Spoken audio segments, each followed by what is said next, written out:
Bonsoir à tous. Bienvenue dans cet épisode de Course épique enregistré depuis le Majestic à Chamonix. On est aujourd'hui le mardi 29 août. C'est la deuxième année que Course épique pose ses valises ici. Je suis ravi de recevoir ce soir Clémentine Geoffrey. Honneur aux femmes, forcément. Bonjour. Salut Clémentine. Ravie d'être là. À ta droite, Fleury Roux.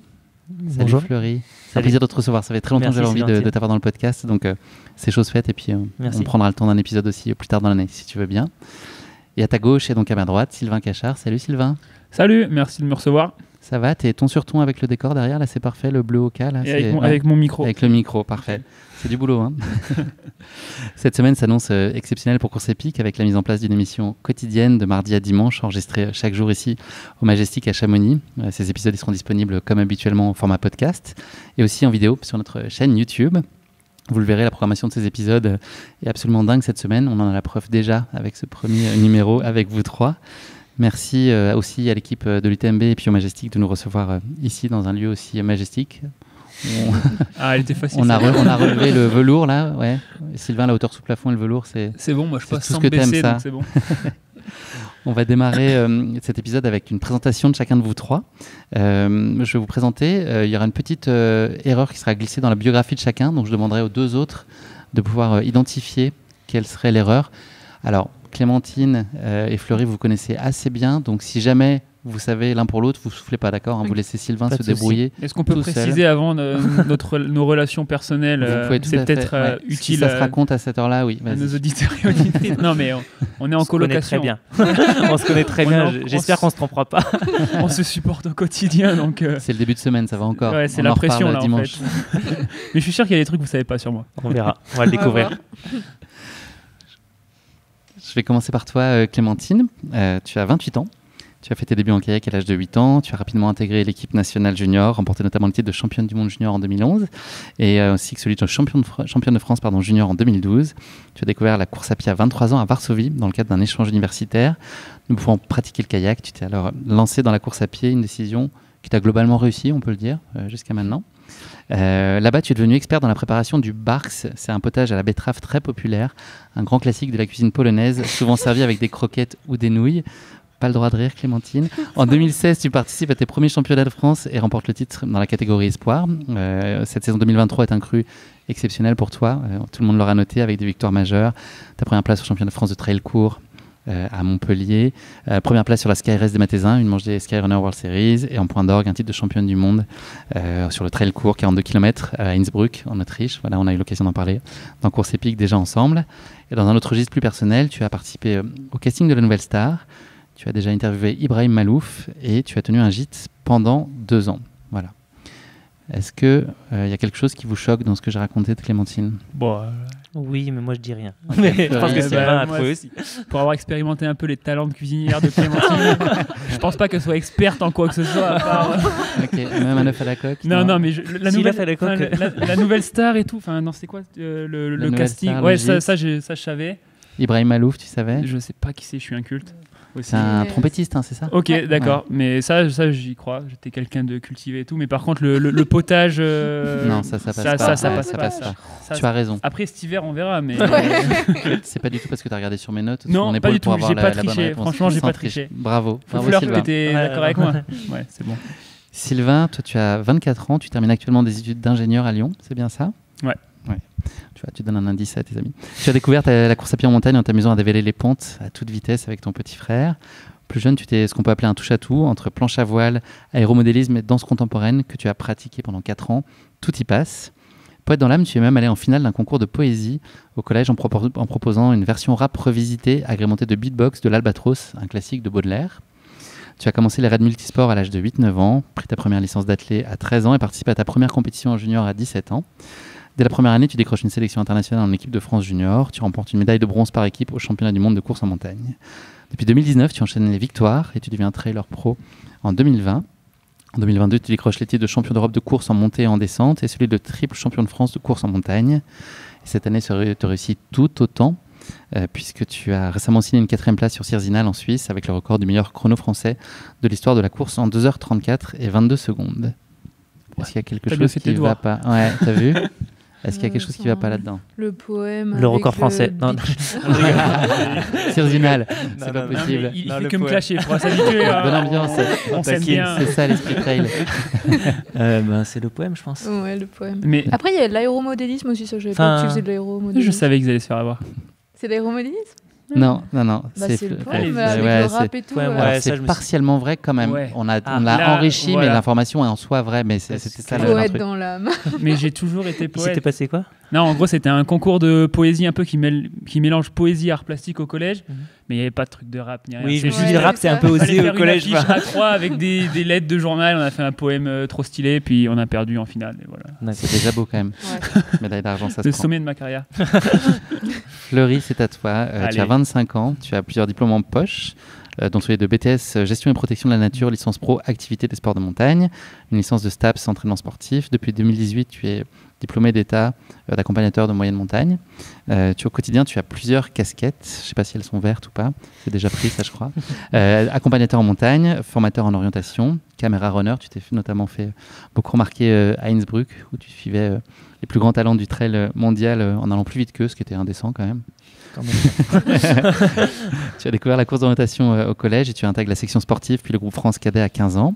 Tu as obtenu 5 titres de champion de France et une sélection en équipe de France avec à la clé une invitation officielle du président de l'époque, François Hollande, à l'Elysée. À côté de la course d'orientation, ta grande passion, c'est l'accordéon que tu pratiqueras pendant 8 ans. Tu as d'ailleurs été en tête d'affiche du festival d'accordéon pluriel de Montpellier en 2017. En 2018, après 5 années à haut niveau, tu décides de tourner vers le trail. Dès cette année-là, tu décroches le titre de champion de France Espoir. Et cette année, tu enchaînes les podiums, et notamment une première place sur le KV de la Transvulcania, une autre sur le Tour des Glaciers de la Vanoise. Et puis on va se parler de la MCC aussi, où c'est un nouveau podium à ton actif. Et tu souhaites également te lancer sur les formats de course-aventure, les raids multisports. Avec tes deux petits camarades ici présents aujourd'hui, tu auras l'occasion de nous en parler. Qu'est-ce qui ne va pas dans ce que j'ai raconté? Tout. Il n'y a rien qui va, à part l'âge. Non, l'accordéon. François Hollande, je savais, c'est après votre titre avec Saint-Etienne, quand vous êtes allé aux mondiaux en Turquie, en Turquie et tout, vous êtes rentré. Mais enfin, je sais pas ce que t'en dis, toi, Clem. Bah, mais... Je sais du coup, donc je te laisse répondre. Ah ouais, l'accordéon. Non, ça veut dire que l'accordéon, c'est vrai, ça. Non, en même temps, tu sais pas mentir, donc. Moi, je dirais l'accordéon quand même. Ouais, bravo Sylvain. Franchement, vous avez été fort. Bah, c'est vrai qu'il a fait de l'accordéon, mais ça a été hyper enrichi, quoi. J'ai fait 8 ans d'accordéon. Ah ouais, j'ai fait 8 ans d'accordéon. Quand j'étais petit. Il joue de l'accordéon. Jusqu'au collège, jusqu'à mi-collège. Et par contre, il y a eu une histoire de concours où je sais plus à Montpellier, ça c'est totalement. J'ai pas fait ce concours-là. Non, mais si, il me semble qu'ils sont allés voir le président après les mondiaux contre, oui, le président, UNSS de CO parce que vous aviez gagné, non? Oui, c'est ça. Avec Saint-Etienne et du coup, c'était énorme ça. Au lycée en fait. Et on avait reçu une invitation de François Hollande à l'Elysée. Énorme. C'est comment par rapport au Majestic, l'Elysée? Ah, c'est un petit peu plus. Un peu moins bien. Un peu plus clinquant. T'as pas l'œil. Il n'y a pas de dénive, quoi. Parfait. Pour démarrer, je vous propose de revenir sur les deux courses qui vont nous intéresser aujourd'hui, la MCC et l'ETC. L'ETC pour toi, Sylvain, et pour Fleury et Clémentine, la MCC. Donc, pour nos auditeurs, juste pour leur donner un peu de contexte, la MCC, c'est l'acronyme de Martigny, Combes et Chamonix, donc pour son arrivée sur la place du Triangle de l'Amitié. Le parcours de cette course compte habituellement 40 km et 2300 mètres de D+, mais cette année, en raison de fortes précipitations, le parcours a été un peu modifié. On a eu un tout petit peu plus de dénive, je crois, et un peu moins de kilomètres, 3 en moins. Cette petite balade sur les sentiers franco-suisses passe par les mythiques cols de la Forclaz et celui de Balme, à 2190 mètres, qui marque la frontière franco-suisse avec une magnifique vue assurée. Pas vraiment hier, mais bon, ça c'est la théorie, c'est ce qu'on peut lire sur Internet, mais ça s'est pas vérifié hier. C'est une course qui est destinée en priorité aux habitants de l'espace Mont-Blanc, aux bénévoles qui souhaitent goûter à l'expérience UTMB sur une distance plus accessible, bien que le parcours soit technique et exigeant. Parce que vous ne manquerez pas de nous dire, j'en doute pas, Clémentine et Fleury. Vous étiez et nous étions, parce que moi j'étais aussi sur la ligne de départ, 1130 partants et 1104 à l'arrivée. Pour l'ETC, cet acronyme, vous savez à quoi il correspond, ETC? Ah oui. On en a parlé dans la voiture tout à l'heure. On en a parlé dans la voiture, Clémentine. Dormais dans la voiture. C'est en anglais. Allez, avec ton plus bel accent. Le premier mot n'a rien à voir ni avec un village ni une ville, comme sur les autres. C'est quand tu commences quelque chose. Pour prendre de... Quand tu commences quelque chose. L'expérience. Expérience trail. Courmayeur. Bravo. Non, 2 sur 10. Donc ça, l'ETC, c'est la dernière course à UTMB à avoir vu le jour. C'est une course de 15 km pour 1200 mètres de D+, qui s'annonce de Courmayeur en Italie. C'est une boucle. Voilà. Donc il y a une montée jusqu'au balcon de la vallée d'Aoste face au Mont Blanc avant de descendre à Courmayeur pour y déguster une authentique pizza à l'arrivée. Vous avez eu ça ou pas? Focaccia. On a mangé la focaccia à midi. Oui, mais ils n'ont pas couru. On ne courait pas. On a dégusté un bouchon. Non, c'est pas les bouchons lyonnais, c'est les bouchons du tunnel du Mont Blanc, c'est moins appréciable. Moins savoureux, Et donc là, les derniers ont dû finir il n'y a pas très longtemps, puisque la barrière horaire était à 4h30, donc voilà, ils ont dû arriver il y a c'est bien, c'est accessible, Bon, on va parler de trail quand même, c'est le sujet qui nous intéresse aujourd'hui. Vous avez tous des passifs un peu différents. Le trail n'était pas forcément votre premier sport de cœur. Qu'est-ce que vous êtes allé chercher dans le trail? Qu'est-ce qui vous a appelé puis qui vous a fait y rester, vous exprimer aujourd'hui? Qui commence? Clémentine, comme d'hab. On l'envoie au casse-pipe. Non, moi, c'est l'environnement, la montagne, courir sur les sentiers. J'ai toujours trouvé que c'était un sentiment de liberté et de plaisir, quoi. Je prenais du plaisir à ça. Et je pense que c'est vraiment ce qui m'a happé le plus au début. C'est pouvoir être dans un environnement qui me plaît et ça me permettait de me recharger, on va dire. À la fois me décharger des mauvaises choses et me recharger en positif. Fleury? C'est vrai que j'ai commencé un petit peu par le trail. Alors c'était des courses un petit peu... je me souviens du trail du Bessa qui est vers chez moi à Saint-Étienne. C'est une course que mes parents faisaient en fait. Et il y avait des courses enfants, donc on participait aux courses enfants. Après, je me suis dirigé vers la course d'orientation parce que mon frère s'est inscrit à un club. Et j'ai longtemps continué dans la course d'orientation. Et en fait, je suis revenu au trail parce que je pense que l'environnement qui s'y dégage me plaisait beaucoup aussi. Et comme Clémentine, je pense que l'environnement, la montagne, c'est des choses qui m'attirent et qui m'ont naturellement, avec mon enfance, un petit peu attiré à nouveau une fois que j'ai décidé d'arrêter un peu la course d'orientation à haut niveau, quoi. Sylvain, toi, t'es tombé dans la marmite, pourquoi? Moi, on s'y est tous mis en même temps dans la famille en fait. Mes parents font beaucoup d'ultra aussi, mais en fait ma mère fumait quand j'étais petit et pour ses 40 ans elle s'est toujours dit je ferai un marathon, et du coup elle a commencé comme ça. Donc elle a fait un marathon, elle a arrêté de fumer, elle a refait un marathon, elle a gagné 45 minutes je crois ou un truc comme ça, et en fait après je me suis inscrit au club d'athlé et directement on a vu le trail. Et moi je pense que j'aborde le trail un peu de manière différente. Il y a mon côté clairement hédoniste où comme Clem, ça va pas pour une raison X ou Y, je vais dans la montagne et je me déplace dans la montagne, quelle que soit l'allure, et je sais pas, je rentre, je me sens mieux. Ça peut être une journée vraiment pourrie et tout, je vais dans la montagne, je me sens mieux, ou dans les chemins en tout cas. Et après, il y a le côté compétiteur, c'est-à-dire que c'est ça qui est fou, c'est que depuis que j'ai 12-13 ans, en plus je le cachais pas et tout, mais j'ai toujours voulu être le meilleur, quoi. De ce côté-là, ou en tout cas me dire jusqu'à où je peux aller. Donc il y a vraiment ces deux côtés, et en fait, je trouve que cette discipline, c'est vraiment la fusion en fait de à la fois la compétition et à la fois ce côté hédoniste de passer beaucoup de temps en montagne, parce qu'on y passe beaucoup de temps à l'entraînement quand même. Clémentine, on avait échangé il n'y a pas si longtemps que ça, courant juillet. Tu sortais des championnats du monde à succès, comme on le sait. Quand tu me parlais de tes projets de course, il n'y avait rien prévu à ce moment-là de l'année à Chamonix, je pense. Comment est-ce que c'est dessiné cette course-là et ta participation à la MCC qui n'était pas non plus ton choix de cœur, je crois? Ouais, et en fait, j'aurais dû faire une manche de skyrunning vendredi dernier. Là, c'était Matterhorn Ultrax au départ de Zermatt. Et du coup, fin juillet, j'ai fait une autre manche en Autriche, Schlegeiss. Et ça, c'était super, mais c'était très technique. Et on m'a dit que Matterhorn, ça allait être encore plus technique. Et là, je me suis dit, je me suis un peu dégonflée. Je me suis dit que c'était pas pour moi. Ça m'attirait moins. Et donc, j'ai décidé de pas faire celle-ci, de manche, et d'en faire une en septembre. Et donc, au mois d'août, j'avais plus de courses, on va dire. Et j'ai demandé si je pouvais faire une course de l'UTMB, parce que ça reste des belles courses avec du beau niveau. Et j'avais envie d'essayer, parce que j'ai jamais participé à aucune course de l'UTMB. Donc j'ai demandé d'abord l'OCC si c'était possible, mais donc j'ai pas de Running Stone, les fameux Running Stone. Donc ils n'ont pas voulu, et j'ai eu un dossard pour la MCC. Donc je me suis dit, allez, j'essaye la MCC, et puis si ça me plaît, ou voilà, ce sera l'occasion de revenir les années d'après, déjà pour s'imprégner de... C'est quand même un événement particulier, et j'avais jamais eu l'occasion d'être présente. Donc ça m'a permis de bien commencer la semaine, et maintenant de profiter de cette ambiance justement le reste de la semaine. T'as ouvert le bal. Ouais. Fleury, toi tu participes beaucoup à des formats courts, notamment les kilomètres verticaux. C'était quoi toi tes ambitions là sur la MCC, qui est un format un petit peu plus long que le kilomètre vertical par définition, mais en tout cas les formats 30 peut-être sur lesquels tu es fréquemment. Là c'est un format de 40 km. Comment t'envisages la course, et donc quelle disposition tu as toi de manière générale? Est-ce que tu vises forcément une position? Est-ce que c'est cette idée de prendre du plaisir, d'apprendre? Enfin voilà, comment tu appréhendes une course de manière générale? Alors c'est vrai que les dossards, je les prends. C'est vrai que cette année, je les ai beaucoup pris sur des formats assez courts. Je pense avec mon boulot aussi, c'est compliqué de pouvoir m'entraîner énormément, notamment pour du long. Alors j'ai déjà couru des formats 30-40 km aussi. Là, j'avais couru le Canigou il y a 3 semaines qui était un 33 km. Donc là, c'était un petit peu l'étape au-dessus, mais la distance ne me faisait pas peur. C'est sûr que la MCC, pour moi, elle tombait bien parce que j'essaye toujours de... je bosse sur l'UTMB pour le live, donc pour filmer les courses, et je me suis dit c'est l'occasion aussi de faire des courses de l'UTMB sans avoir trop de pression, parce que la MCC finalement reste une des petites courses, une nouvelle course, il y a moins de densité. Mais voilà, c'est vrai que quand je prends un dossard, j'aime bien aussi préparer la course. J'ai quand même cet esprit de compétition, et du coup je viens toujours pour me donner un objectif déjà. Alors la place et le temps, c'est toujours très compliqué parce qu'on ne connaît pas le niveau.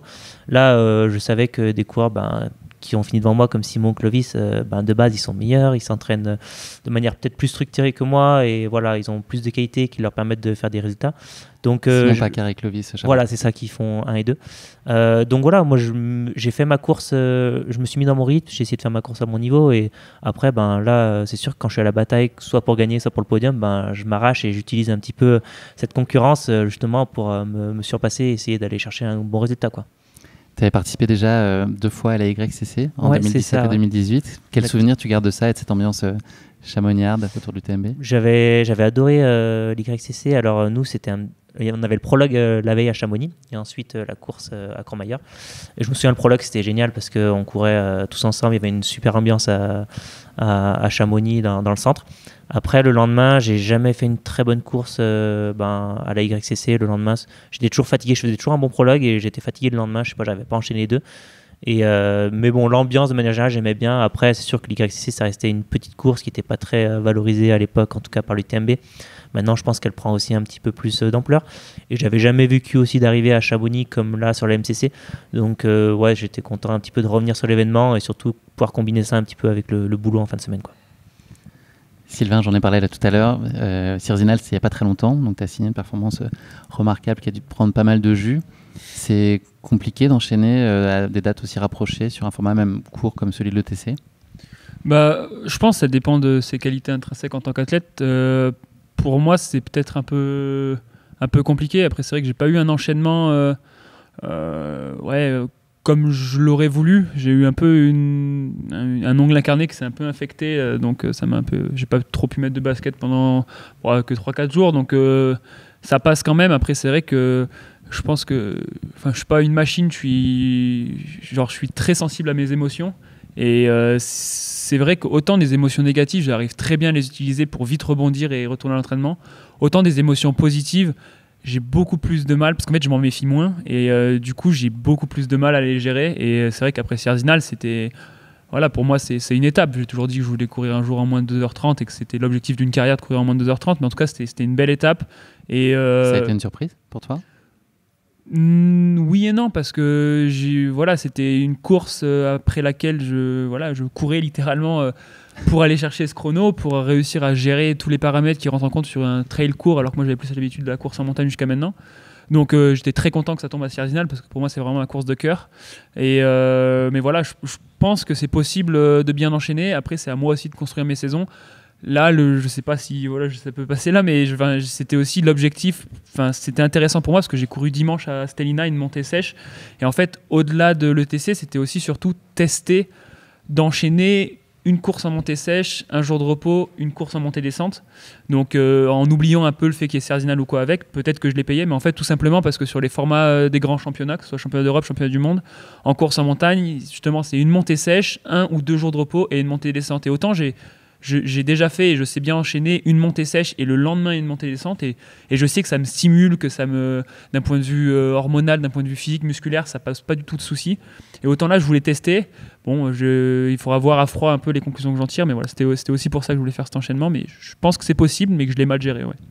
Et tu avais une idée en tête de la stratégie à adopter? Ton envie, c'était quoi? C'était de partir devant? C'était d'observer? Comment tu envisageais la course? Je m'étais dit, en gros, je me sentais un peu limite par rapport à quand je m'entraîne vraiment en course en montagne sur des efforts intenses. Donc je m'étais dit, bon, gère ta course, laisse-les faire la leur, lisse ton effort jusqu'à 100 mètres de dénive, 150 mètres de dénive de la fin de la vraie bosse. Et ensuite, c'est plus des petites bosses, des petits coups de cul et tout. Et c'est des choses que j'arrive mieux à gérer parce que c'est aussi des efforts qui se rapprochent du trail. Et donc, je m'étais dit, bon, reste dans le paquet. Et puis, si à un moment donné, il y a l'occasion, passe devant et essaie de mettre un plus gros tempo sur la fin de la bosse. Bon, voilà, au final, ça s'est pas du tout passé comme ça. Mais voilà, c'est ça aussi. Il faut savoir s'adapter. Sur la MCC, là, la météo, elle a été assez compliquée hier. Est-ce que, quand on vous annonce comme ça des conditions pas très favorables, est-ce que ça vous fait une montée de stress? Est-ce que c'est désagréable pour vous? Est-ce que vous prenez ce qu'il y a à prendre et puis les conditions, vous les embrassez quelles qu'elles soient? Bah, moi, pour ma part, j'avais pas spécialement envie. Je veux pas y aller. Ouais, j'attendais jusqu'au dernier moment un SMS d'annulation de la course. Ah ouais, bien motivé là. Non, Sylvain, la prochaine fois, si tu veux faire une blague à Clémentine, dès qu'il pleut, tu lui envoies un SMS, course annulée. Tu t'arranges avec Evadict après. Hein. Je sais pas, on a logé à Martigny et puis on voyait la pluie tomber le matin. Et moi, c'est vrai que je m'imaginais pas trop.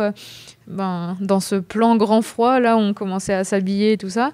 Et puis finalement, en fait, on se fait des montagnes et tu pars. Je suis même partie avec le kawaii et finalement, je l'ai enlevé au bout de 20 minutes de course parce que j'avais trop chaud et je l'ai pas remis et ça s'est super bien passé. Mais ouais, faut se faire un peu violence et voilà. À l'inverse, c'est vrai que moi, j'ai plutôt pris les conditions comme elles étaient et je me suis plutôt dit ça va me faire. J'en fais une force parce que justement, je vois Clémentine qui n'a pas forcément. Je me dis, il doit y avoir d'autres coureurs comme ça et justement, il y a des coureurs qui craignent sûrement le froid, tout ça. Et moi, ça me fait pas forcément peur en fait, des conditions difficiles. Et je me suis mis un petit peu dans la tête que cette fin d'année, j'ai envie de courir la Saint-Élion et je me suis mis dans la tête de ça me fait une bonne prépa en fait. Et tu fermais les yeux quand tu courais pour être dans le noir aussi. Voilà. C'est une course de nuit, histoire de vivre pleinement. Mais voilà, j'ai pensé à ça et je me suis dit en fait, la pluie de manière générale, ça me fait pas peur, le froid non plus, surtout en course en fait. Donc je me suis dit le seul truc c'est que ça peut m'apporter que du positif. Peut-être qu'il y en a d'autres mentalement qui vont lâcher et ça va pouvoir faire des différences aussi à ce moment-là, quoi. Vous vous sentiez en pleine possession de vos moyens là sur la ligne de départ, tous? Ouais, oui, finalement ça s'est bien passé. Je m'attendais à ce qu'on ait aucune vue, que ce soit tout bouché et qu'au final tu passes ta course un peu dans le brouillard et tout. Et en fait pas du tout. Au col de Balme, il neigeait certes, mais c'était dégagé. On a quand même bien profité de ces paysages. Et puis dès que tu redescendais, il faisait beau en fait. À l'arrivée à Chamonix, on était bien. Moi je suis arrivée, j'étais sèche, je crois. J'avais bien séché. C'est parce que t'as passé beaucoup de temps dehors aussi. Elle a pas transpiré. T'as été trop rapide.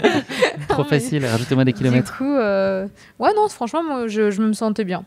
Ouais. Toi, Sylvain, c'était plus clément pour toi aujourd'hui? Ouais, franchement, c'était top.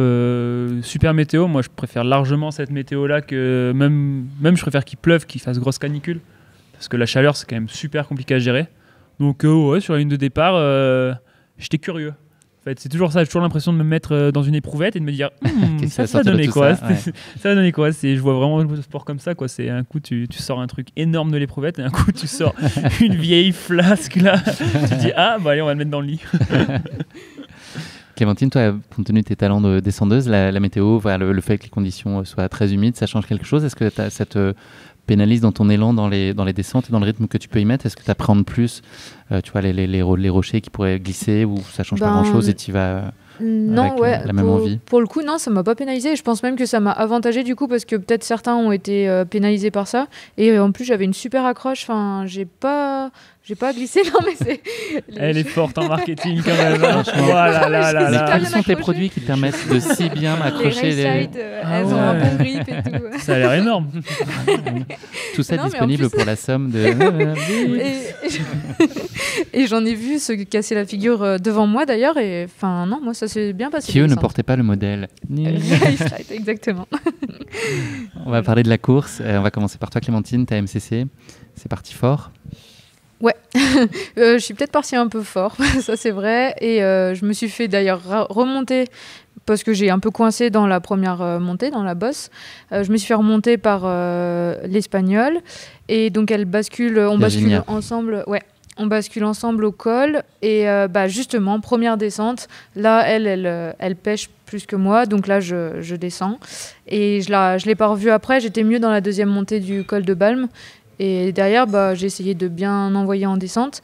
J'ai cru qu'il y avait encore une fille derrière moi au tour, parce que j'entends allez Audrey. Et je me dis, c'est pas possible. C'était un mec.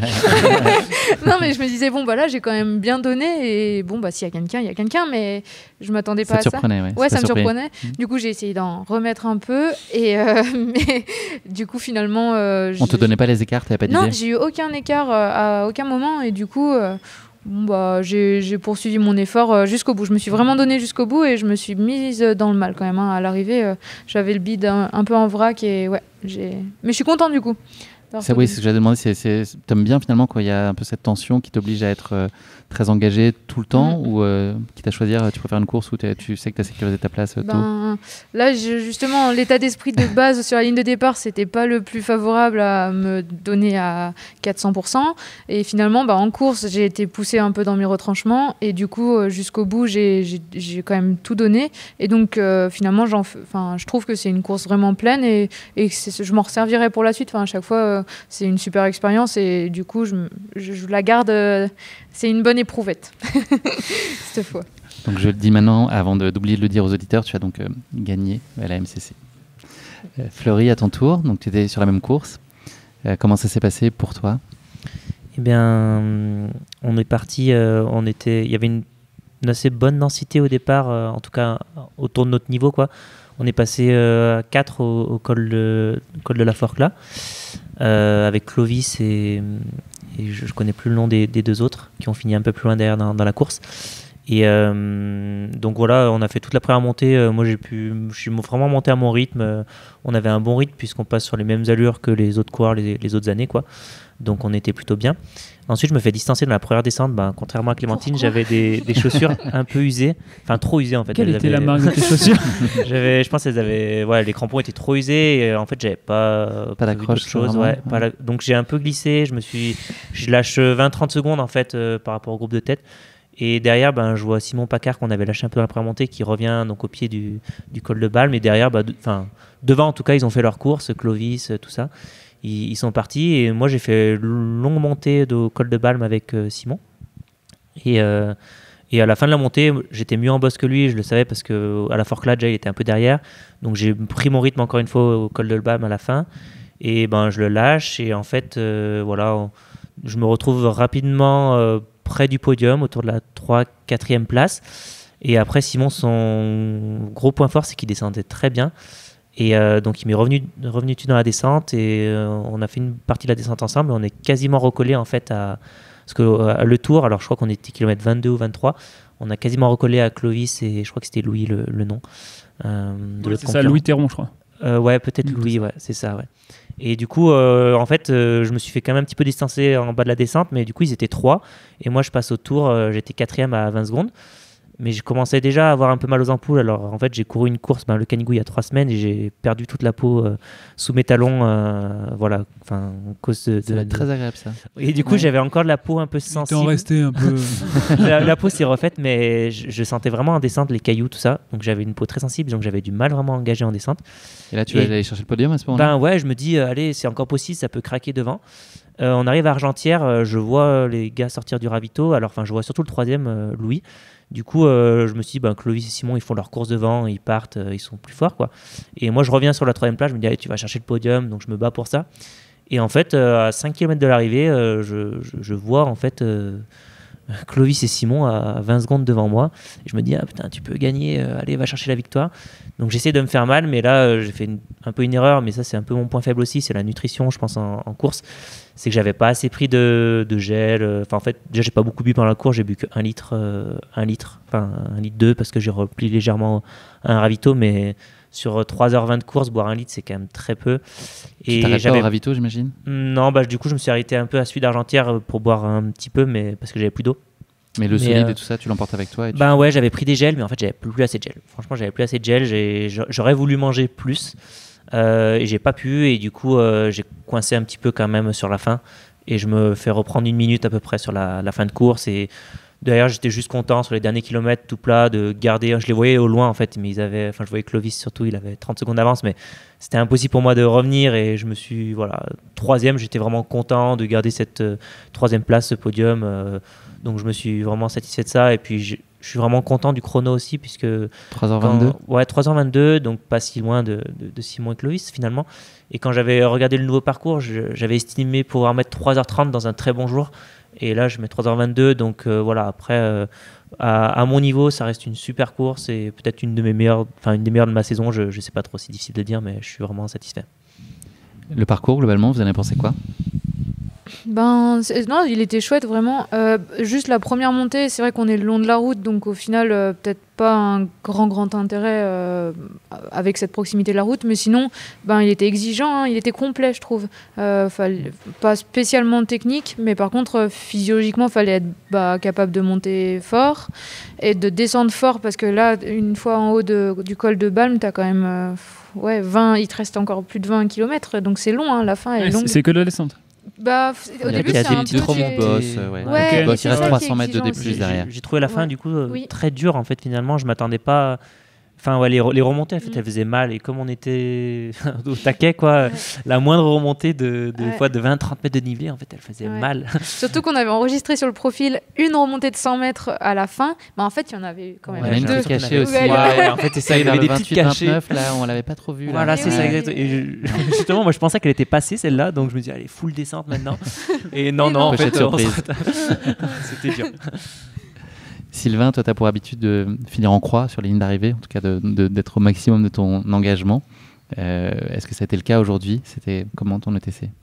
Ouais, toujours. Moi, c'est ce que j'aime. De toute manière, c'est une course, elle est réussie si je me donne à 100%. Je suis rarement déçu en course, sauf quand j'ai été flemmard, fainéant, quoi, et que je me suis pas donné à 100%. Ça arrive beaucoup, ça ? Tu ressens Non. beaucoup ça dans une année ? Non, pas à chaud.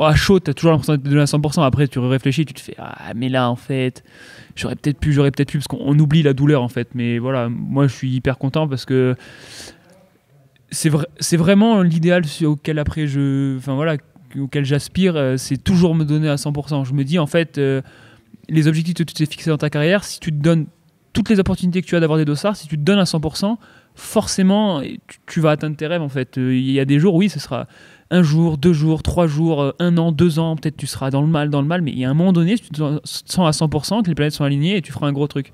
Du coup, moi, c'est toujours mon leitmotiv. Donc là, moi, je me suis donné à 100%. Après, ça a été vraiment dur physiquement, mais je suis vraiment content d'être resté mobilisé mentalement et de me faire aussi mal que si je jouais la victoire, que si je jouais... voilà. Donc ça, c'est la grosse satisfaction de la course, quoi. Moi, en tant qu'athlète, à ma petite échelle, je suis content de m'être donné à 100%.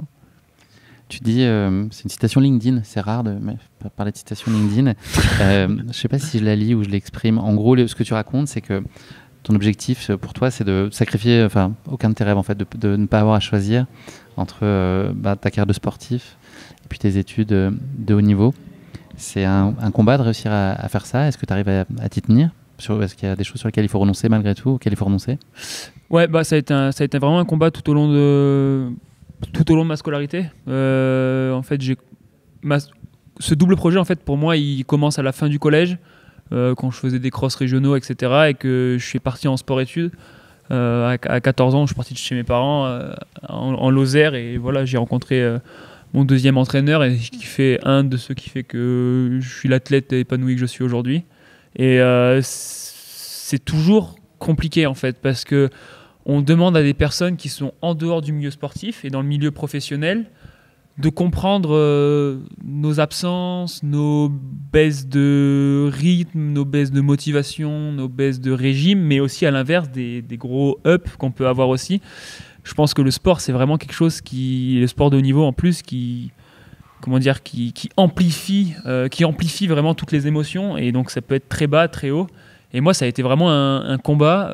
Là où j'en suis actuellement, je suis en stage de fin d'études. Si tu me laisses l'occasion de citer l'entreprise merveilleuse dans laquelle je suis, c'est Sogilis à Grenoble. Et en fait, j'ai réussi à trouver donc un stage. Je suis à mi-temps et je peux travailler en distanciel comme je veux. Et c'est vraiment quelque chose que j'essaie de partager au maximum, parce que voilà, moi donc, je suis en école d'ingénieur à l'INSA Lyon en informatique, et je veux pas qu'il y ait des jeunes qui se disent à la fin du lycée, c'est le moment, en tout cas en course en montagne ou en trail, qu'on peut avoir les premières sélections en junior, surtout en course en montagne, et qui renoncent à des études parce que parce qu'il y a le sport en fait. Et je trouve ça hyper important, même si moi, à terme, voilà, je vais être 100% professionnel et en tout cas continuer le projet sportif en délaissant un petit peu le projet informatique, même si je continuerai à faire quelques missions parce que j'adore ça. Mais voilà, je veux vraiment montrer que c'est possible et ça l'est en fait. S'il y a la bonne communication, si on tombe sur les bonnes personnes aussi, il faut aussi un peu de chance, mais c'est possible, il y en a plein. On voit Yann Schrub en athlée, en études de médecine. Voilà, on voit Clem qui a fait Sciences Po. Quand même, non, mais je dis ça en rigolant parce que. Mathieu Delpech aussi. Voilà, Matt, il était avec moi à l'INSA Lyon, 1 an de plus. Baptiste Fourmont, 1 an de moins. Pareil, qui est chez Oka aussi, qui a fait 4e au France Elite sur 3000 steeples. Donc, non, c'est possible et j'encourage vraiment tous les jeunes athlètes à continuer un peu des 2 côtés. C'est hyper important, je pense. Clémentine, là tu es venue avec ton équipe. Alors je ne sais pas si Evadik, si c'est Keep Run maintenant ça a été renommé, c'est ça? Ou c'est toujours Evadik? A priori ce sera plus Keep Run prochainement. D'accord, c'est on a fait okay. On a choisi Keep Run finalement. Là il y a beaucoup de moments aussi de collectifs et de moments partagés pendant cette semaine UTMB. Ouais, je pense que ça va partir. Enfin, ça va passer super vite. Là, on est dans un chalet à Argentière, donc. Mais enfin, si, là aujourd'hui, j'ai pu suivre du coup Jade et Sylvain sur l'ETC, donc c'était vraiment chouette de pouvoir. Enfin, hier, elle était là à mon arrivée, et donc ça me tenait à cœur vraiment d'être là pour l'encourager. Bien sûr, après, il y aura Blandine sur l'UTMB. Il y a Laurie Faye aussi qui va faire la CCC. Son retour après une blessure. C'est ça, ouais. On s'en réjouit. Et donc, c'est bien, on est à peu près présente sur... Enfin, non, il n'y a pas toutes les courses, mais voilà, on est quand même bien présente. Et donc, on va essayer de suivre un peu tout ça. C'est vrai que le fait que toi, tu aies fait ta course déjà, là, tu as juste à profiter de tout le monde et venir les encourager. Ça, c'est vraiment trop bien. Ouais. C'est l'avantage de commencer. Fleury, pour parler de toi d'un projet qui a été assez emblématique de ton parcours, c'était l'année dernière, c'était le projet Across Norway, qui était la plus grande course d'orientation au monde, 3000 km du nord au sud de la Norvège avec ton frère. Est-ce que tu peux nous en parler? Je pense qu'il y a un projet, une actualité autour d'un film qui va relater ce projet-là, c'est ça? Oui, effectivement. En fait, l'été passé, avec mon frère, on a traversé la Norvège à pied. En orientation, alors nous on est fan d'orientation, comme tu l'as précisé un peu dans les présentations. Moi j'ai fait de la course d'orientation, mon frère est aussi cartographe en course d'orientation. Et on a réalisé ce projet donc sur l'été 2022, donc c'était 83 jours au total de marche. Donc en grosse partie hors sentier, puisque l'orientation ça se fait donc avec des cartes, on l'a fait qu'avec des cartes hors sentier. Et on a fait un film en fait dessus, enfin on a un réalisateur, Kenta Ozaki, qui a travaillé sur un film, on a déjà fait une avant-première. Et ce film va être présenté en festival prochainement. On a T'as une idée de la date à laquelle on pourra le voir? Alors on passe déjà par des sélections. Okay. Il y a eu plutôt des bons retours, en tout cas sur l'avant-première. Et on est en train aussi de voir directement avec des festivals, notamment, ça sera plus sur cet hiver ou au printemps, de caler des dates de diffusion exclusives pour notre film. Donc ça va sur les réseaux sociaux, il y aura des nouvelles de temps en temps. Voilà. Suivez Fleury sur les réseaux pour pas passer à côté. Across Norway. Et Across Norway aussi. Norway, on l'avait mis en international. anglais. Ouais. Tu l'as dit que c'était du sud au nord la traversée? Non, c'est pas d'est en ouest. Hein.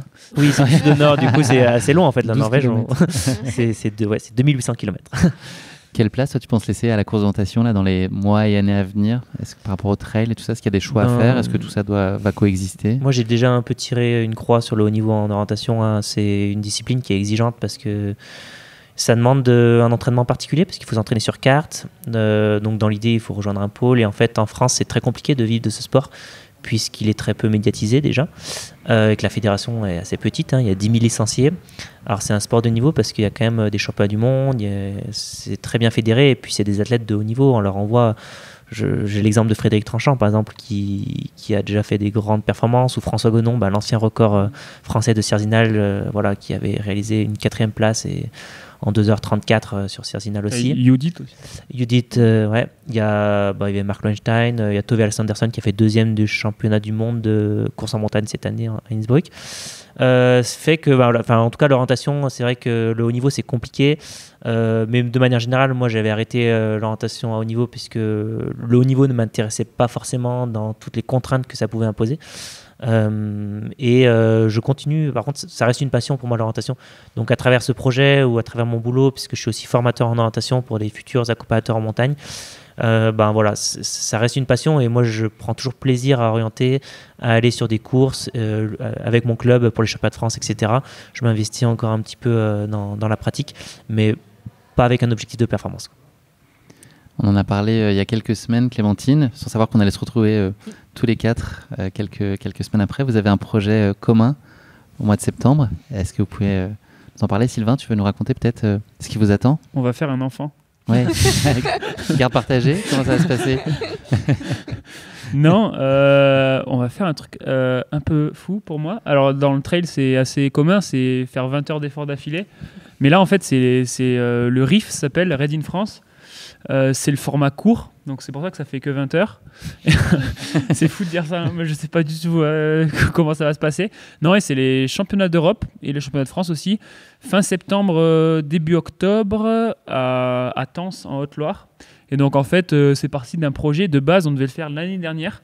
Donc nous trois, plus notre Pierre Martinez Payot pour les intimes, qui est un de nos colocs aussi.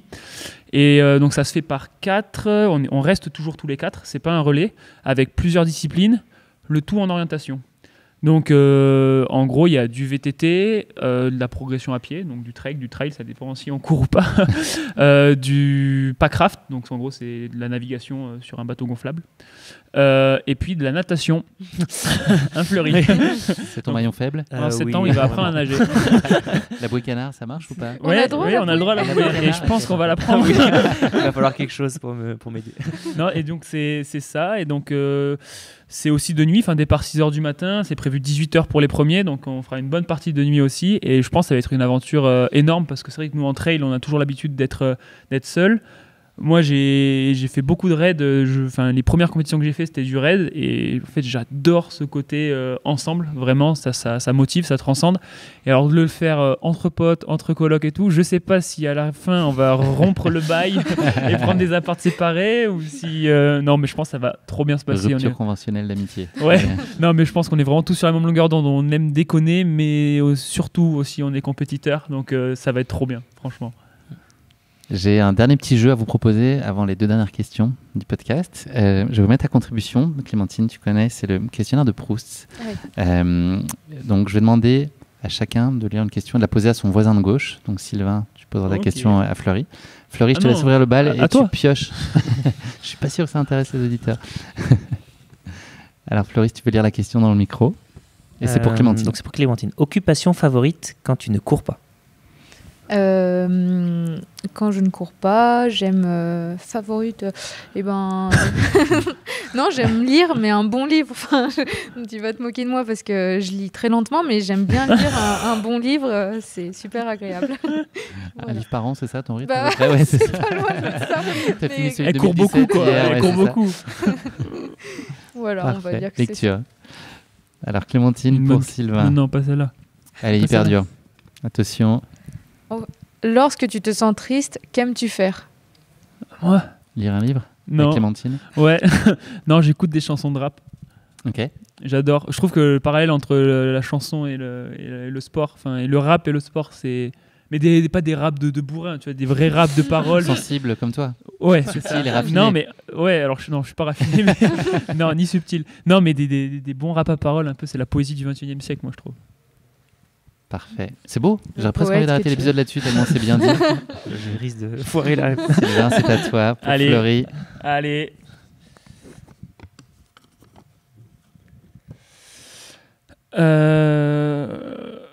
Quel talent aimerais-tu le plus avoir? Quelque chose de réel ou... Parce que moi j'aimerais bien voler. Très bien. C'est toujours... Courir vite. Courir vite. Voler. J'aimerais bien voler. Ça, je te comprends. Est-ce que quand tu rêves que tu voles parfois? Ça peut m'arriver, ouais. Ça peut C'est m'arriver. décevant de se J'aimerais réveiller bien par après, exemple faire du parapente. Ouais, Je suis dégoûté à chaque fois, moi, que je rêve, je vole et je me réveille. Ouais. Je trouve ça... Ouais. Ok, on prend. Merci beaucoup. Il y a plein de petites activités très très franchement, sympathiques. c'est ludique, hein, on se marre. oui, C'est un camp de vacances pour cette pique pendant l'UTMB. Merci à tous les trois. Petite question, votre favori de cœur là, pour l'UTMB, homme-femme chacun? Et on se dit que vous aimez tous les autres et que vous avez envie que tout le monde gagne. Comme ça, vous brouillez avec personne, mais un petit favori de cœur et une favorite de cœur. Je passe en dernier. Chez les hommes, Jim, j'aimerais bien qu'il gagne en tout cas. Ouais. Et chez les femmes, Blandine, ce serait chouette aussi. Après, je connais moins la concurrence aussi chez les femmes. Mais il y a Courtenay, j'ai vu Rootcroft. Mais je pense qu'une victoire française, ce serait sympa aussi. Et Courtenay, elle en a déjà beaucoup gagné cette année, donc ce serait bien quand même. À un moment, elle sera fatiguée quand même. C'est ta favorite de cœur en tout cas. Voilà, ce serait beau. Clémentine. Moi, chez les femmes, Blandine, forcément. Et puis, ce serait vraiment trop beau. Et chez les hommes, j'ai envie de dire Ludo. Ok, Ludo Pomme, ça serait trop bien. Ça me ferait trop plaisir. Moi, je suis d'accord, mais du coup, je vais changer un peu pour... je sais pas, ça fait d'autres réponses. Ça fait pas recopieur. Non, moi, je dirais chez les hommes Thibaut. Garivier. Ouais, en tout cas, je lui souhaite vraiment de faire une grosse course bien pleine et bien gérée. Et puis, chez les femmes, je dis Blanc aussi. Même si Courtenay, la seule qui peut partir Courtenay, c'est Courtenay. Et du coup, si elle là-bas, il y a Blanc derrière. En tout cas, je pense qu'elle a le bon état d'esprit en ce moment. Dernière question, quelle est la chose que vous allez faire là juste après? On coupe les micros dans 2 minutes. Vous allez faire quoi? Dormir, prendre l'apéro? Je crois qu'on va manger. Et c'est pas Clémentine qui cuisine. C'est bon. Pas sa vieille soupe de... mon borsch, là. Je vous le ferai, un de ces 4. Le borsch? Borsch? Non, c'est pas ça, là. Je sais pas comment j'ai prononcé. Il y a tellement de... Je sais pas s'il y a une voyelle dedans. Du pain dans lequel il y a une soupe, non? Soupe avec je crois que c'est une soupe avec de la betterave. J'ai entendu betterave. Excellent, ça. Ouais. Je vous la ferai. Ça doit être délicieux. Ouais. Du coup, franchement, tu ça vas a la manger finition. Après, tu fais quoi? Tu manges? Oui, moi, je vais manger aussi. Moi aussi. Parfait. La bouffe, c'est la vie. On finira là-dessus. La bouffe, c'est la vie. Merci infiniment à tous les trois là, d'avoir trouvé le temps, toi, au sortir de ta course, Sylvain, plus ou moins. Avec plaisir. De vous être organisé pour être avec nous, les auditeurs de Course Épique, ce soir. Ça m'a fait très plaisir. Je suis très content d'ouvrir le bal de cette semaine UTMB avec vous. Demain, on devrait avoir, je l'espère, Fiona Porte, Alexis Berg, Sébastien Camus et Vincent Viette qui seront à ces places-là. Il faudra une chaise en plus. Merci beaucoup. Mangez bien. Je peux vous souhaiter que ça. Merci. Et profitez bien de votre semaine. Et puis j'espère qu'on aura plein d'occasions de se recroiser ici à Chamonix puis plus tard dans la vie. Voilà. Merci beaucoup. Ouais, merci à toi et ton équipe. Super. À bientôt. Merci d'avoir écouté cet épisode. Si vous l'avez écouté jusqu'ici, c'est qu'il vous a probablement plu. Alors n'hésitez pas à noter le podcast et rédiger un avis sur votre plateforme d'écoute favorite. C'est essentiel pour soutenir ce travail indépendant. Cela ne vous prendra que quelques secondes et ça change beaucoup de choses pour le podcast. Et pour être sûr de ne manquer aucune course épique à venir, n'oubliez pas de vous abonner sur votre plateforme d'écoute. Merci encore infiniment pour votre soutien, votre fidélité et vos chaleureux messages que je lis et auxquels je réponds avec un immense plaisir. S'il vous plaît, continuez. À très bientôt pour une nouvelle course épique, évidemment.